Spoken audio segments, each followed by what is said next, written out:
All right, well, just like our TSMC episode, I wanted to end and leave you with a thought, David, of what it would take to compete with Nvidia.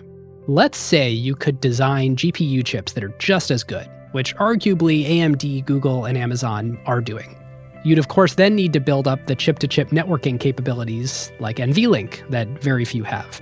And you'd of course need to build relationships with hardware assemblers like Foxconn to actually build these chips into servers like the DGX.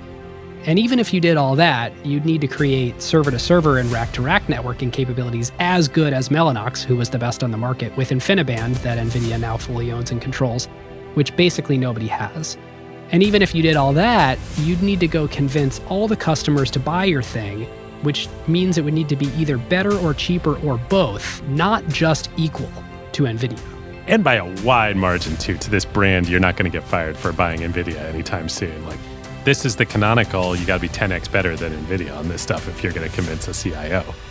And even if you got the customer demand, you'd need to contract with TSMC to get the manufacturing capability of their newest cutting-edge fabs to do this 2.5D CoWoS lithography and packaging, which there, of course, isn't any more of. So, good luck getting that. And even if you figured out how to do that, you'd need to build software that is as good or better than CUDA. And of course, that's going to take 10,000 person years, which would, of course, cost you not only billions and billions of dollars, but all that actual time. And even if you made all these investments and lined all of this up, you'd of course need to go and convince the developers to actually start using your thing instead of CUDA.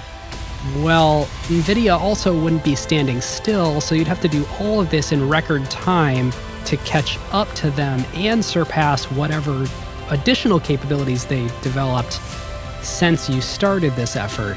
So I think the bottom line here is it's nearly impossible to compete with them head on. And if anybody's going to unseat Nvidia in the future of AI and accelerated computing, it's either going to be from some unknown flank attack that they don't see, or the future will turn out to just not be accelerated computing in AI, which seems very unlikely.